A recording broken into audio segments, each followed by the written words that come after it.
un gran porcentaje de indecisos y de que ahí vendría la sorpresa, señor presidente. ¿Cuál sería su mayor principal reto en esta nueva administración, su tercer mandato, su segunda reelección después de la aprobación de la Constitución del 2008? Mire, debemos ser un poco más serios a nivel de política ecuatoriana. Ellos sabían que no iba a haber segunda vuelta. Nosotros tenemos las encuestas, se las puedo mostrar. Son casi exactas los resultados reales. Y ellos también las tenían.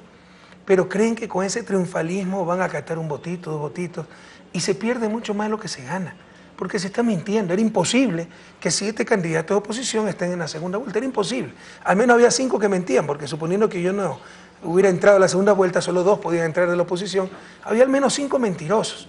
En verdad los 7 estaban mintiendo.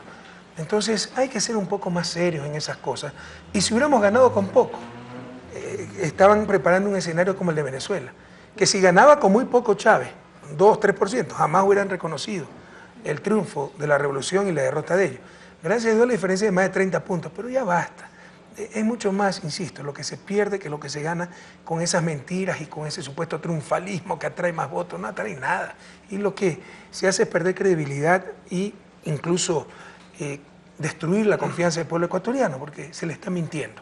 Entonces, yo les puedo mostrar las encuestas, ¿no? Los resultados hablaban claramente. Nosotros trabajamos como que si no tuviéramos ningún voto, pero jamás hubo la más mínima probabilidad de una segunda vuelta, pese a lo que decían ciertos candidatos opositores.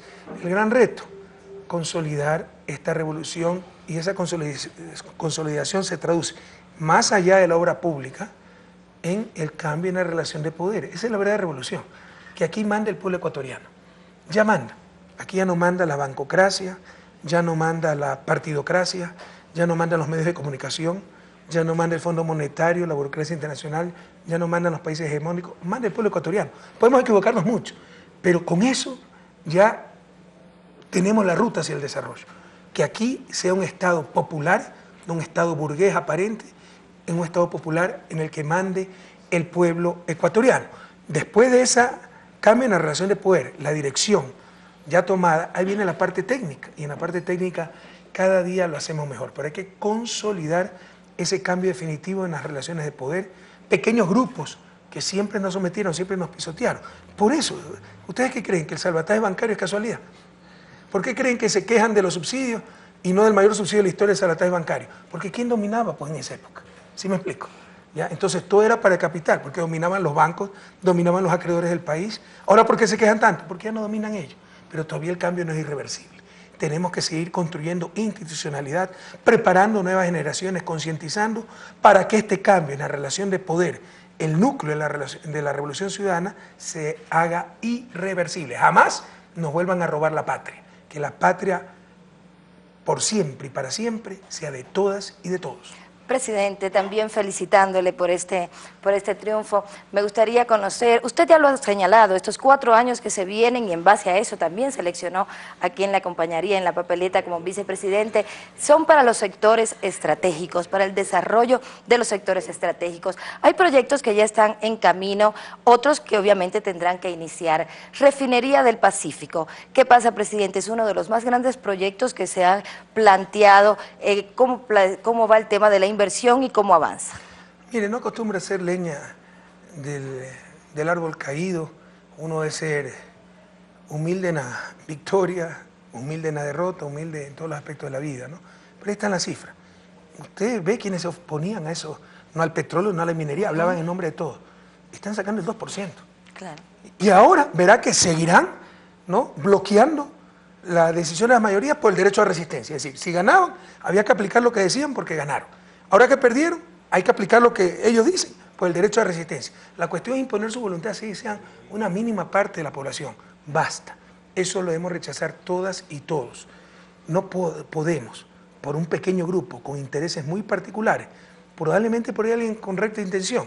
Yo creo que Alberto Acosta no es alguien malintencionado. Otros sí, que viven del conflicto. Esa es su forma de vida. Así han lucrado, así se han mantenido en el poder, en cargos, etc. No podemos, en base a esa gente, detener el avance del país. El pronunciamiento del pueblo ecuatoriano ha sido extremadamente claro. Y sobre la refinería del Pacífico, hay grandes noticias. Ayer eso fue invisibilizado por los medios. Ayer nos visitó el emir de Qatar. Ustedes saben que el emir de Qatar es el país con ingreso per cápita más alto del mundo. Están invirtiendo en todo el planeta. Vinieron por primera vez en historia a visitar el Ecuador, quedó encantado. El emir va a venir de turismo con su familia y hay grandes posibilidades que nos financien una importante parte de ese proyecto estratégico que es la refinería del Pacífico, así como muchos otros proyectos. Estamos diversificando la fuente de financiamiento, eso es bueno, y algunos lo plantean como malo. Ya no dependemos solo del Fondo Monetario, Banco Mundial de Estados Unidos, qué horror. Ahora pedimos plata prestada a China, a Rusia, a Qatar. Uy, no puede ser. Eso no es malo, eso es bueno, diversificar la fuente de financiamiento. Solo habla de la inversión de Estados Unidos, presidente. Bueno, es que hasta en eso tienen alma de vasallos, ¿no? Porque eso era un problema, no una solución. Antes teníamos 60% de nuestro comercio exterior concentrado en un solo mercado, Estados Unidos. Eso no es bueno. Es lo que el adagio popular, no hay que meter todos los huevos en una misma canasta, ¿no? Entonces, ahora es cerca del 35% o menos. Los tres sacaron un periodicazo. Se ha reducido el porcentaje de nuestro mercado, de nuestras exportaciones básicamente hacia los Estados Unidos. No se ha reducido. En valor absoluto ha crecido. Pero se ha diversificado. O sea, ese 35% es más que el 60% de antes. Pero ahora hay mucho más mercado. Eso no es malo, es bueno. Y hay gente que quiere seguir dependiendo de un solo país y repiten eso una y otra vez. Creo que los resultados demuestran que el pueblo ecuatoriano felizmente ya no se deja engañar por esa clase de medios, por esa clase de falsos dirigentes, por esa clase de mentiras. En consecuencia, pues mientras más fuentes de financiamiento, mientras más fuentes de inversiones extranjeras tengamos mejor, y esto que haya estado el día de ayer con una importante delegación, el emir de Qatar, es una gran noticia para el Ecuador. Que entre paréntesis, nosotros en la cadena Ecuador Elige sí lo pasamos, presidente, le quería comentar. Sí, pero revisa algunos periódicos y ¿dónde está? Presidente, eso debió ser noticia primera página. Presidente, todo gran triunfo trae una gran contradicción también. Para muchos, una victoria tan aplastante se convierte en un momento de debilidad. ¿Por qué lo digo? Porque la derecha se da cuenta que efectivamente no puede a través del camino electoral, que el Ecuador ha cambiado y que efectivamente la revolución se está consolidando. ¿Cómo enfrentar posibles inventos de la derecha, por ejemplo, que repitan el 30S? ¿Cree usted que efectivamente se puedan volver a dar esos momentos, teniendo en cuenta, por ejemplo, que Estados Unidos invirtió 87 millones de dólares para financiar a la oposición y perdió?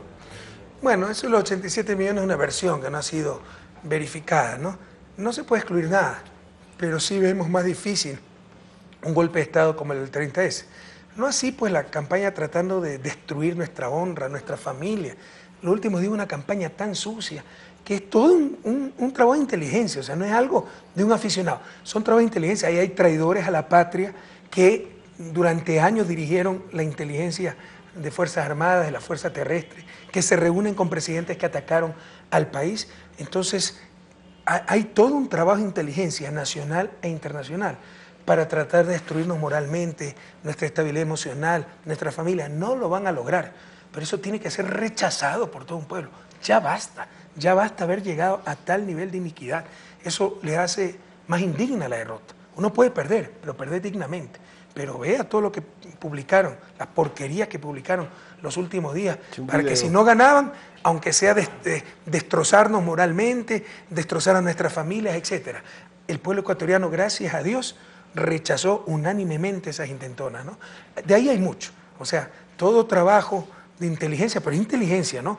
Inteligencia financiada, preparada para trastocar totalmente la imagen del presidente, de su familia, nuestra honra, etcétera, ¿no? Ojalá unánimemente siempre rechacemos esas tácticas tan bajas. ¿Pero usted cree que se acaba de pronto entonces esa posibilidad? No vamos a creer, somos demasiado peligro para los grupos de poder, y están más desesperados que nunca, nacionales e internacionales.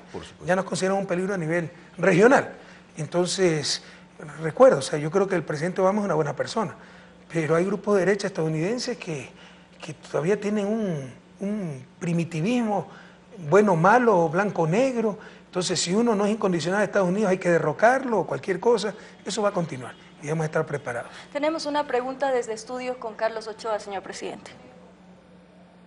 Presidente, buenas noches. Usted habló durante su campaña de radicalizar el proceso. Ha mencionado una serie de medidas que se van a tomar por parte de la función ejecutiva. En el hecho de que se ratifiquen estos resultados en la función legislativa, ¿en qué leyes va a poner usted hincapié para radicalizar este proceso? Usted sí se acuerda de la marcha del agua, la vida, todos los nombres ribombantes que siempre usan y que con tanto entusiasmo repite la prensa para hacerle daño al país, y la prensa internacional y muchas ONGs, algunas bien intencionadas, pero creen que todo el mundo que habla en nombre del agua y la vida es bueno por definición, o si uno es indígena es bueno por definición. Ahí están los resultados, el 2%. ¿Sabe cuál fue el grave problema con la ley de aguas? Que querían pues dominarle un consejo de la CONAIE sin ganar media elección. Ellos querían manejar el agua, porque ellos son los únicos que saben cuidar la Pachamama y así no tengan legitimidad democrática porque no han ganado ninguna elección. Ellos son los que tienen que manejar, no el gobierno legítimamente constituido. Ahí están los resultados, 2%. Ya se olvidaron la marcha del agua, la vida y toda la cobertura que le dieron, y que eran miles. Esto era mentira. Vaya, vean los resultados, pidan los resultados en Victoria de Portete. Victoria de Portete es una parroquia del Cantón Cuenca, donde hicieron, pues, ¿se acuerda esa consulta popular totalmente fraudulenta que 900-0 creo que ganaron, rechazando la minería? Veamos cuáles son los resultados y veamos a qué patraña se prestaron los medios de comunicación. Ahí está, ya incontestablemente, la evidencia de que esa gente solo se representa a ellos mismos, son argollas de poder que viven del conflicto, manipulando cada vez, gracias a Dios, menos campesinos. Han alcanzado el 2%, pese a que tuvieron un buen candidato, tuvieron el mejor candidato que pudieron conseguir, que a mí me duele que una persona decente como Alberto Acosta se haya prestado para aquello. Me duele también lo personal, ustedes saben que Alberto era mi amigo, claro. No, jamás se lanzó contra un gobierno de derecha, pese a que siempre fue una referencia a la izquierda, un ícono a la izquierda, y se lanza contra nosotros. Bueno, ahí están los resultados, no por él, por la gente que lo rodeaba, por el discurso, que es insostenible. Entonces, bueno, hay que sacar esa ley de agua, pero para el bien común, pues, no para el poder, ¿no? De algunos que se proclaman los dueños de la naturaleza, los dueños de la verdad, y sin ganar media elección, quieren manejar este país. O sea, que ganemos nosotros elecciones y ellos sean los que gobiernen, ya basta. Hay que sacar la ley de tierras, hay que sacar el Código Penal, que lo han obstaculizado un año por derrotar a Correa, y le han hecho daño a las familias ecuatorianas. Yo tengo que luchar contra la delincuencia con un código que tiene más de 70 años. Hay que sacar la ley de comunicación, que crean, a nivel de proyecto político no es ni de leo lo más importante, pero como indigna que se burlen así de la Constitución, están rompiendo la Constitución y se jactaban de que era el mayor logro de oposición, haber bloqueado la ley de comunicación. Y es un mandato constitucional, daba un año, la Constitución del 2008 para tener esa ley, ratificada en una consulta popular de mayo del 2011, lo siguieron bloqueando. Hay que sacar esa ley, con exactamente lo mismo que decíamos antes de la victoria, porque nosotros no es que actuamos en base a posición de poder, que ahora sí ganamos y ahora sí se fregaron, no, vamos a pedir exactamente lo mismo que pedíamos antes, una prensa decente que comunique, no haga politiquería, informe, no manipule, que tenga ética, que tenga responsabilidad ulterior, jamás censura previa, pero que sean responsables de lo que dicen, de sus acciones. Eso de las leyes que están en este momento bloqueadas. Pero hay muchas leyes que tenemos listas y no las hemos enviado porque si no las destrozan. Lo dije en la campaña, ley de seguridad social, de acuerdo a la nueva constitución, que manda que todos tengamos jubilación, incluso las amas de casa. Ya tenemos un esquema bastante complejo que lo explicaremos al país para lograr aquello. Es una transición, no se puede hacer mañana o quiebra el Estado. La ley, el Código Orgánico Ambiental, el nuevo Código Orgánico Ambiental, el nuevo Código Orgánico de Desarrollo Urbano. Eso fue uno de nuestros ejes del plan de gobierno. Eso es clave para ordenar el crecimiento de nuestras ciudades, que es realmente un caos.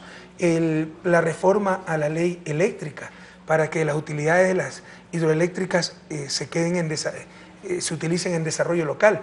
Y todo un paquete de leyes que está en nuestro plan de gobierno. Todo eso lo hemos anunciado abiertamente al pueblo ecuatoriano. Presidente, en el tema de las exportaciones,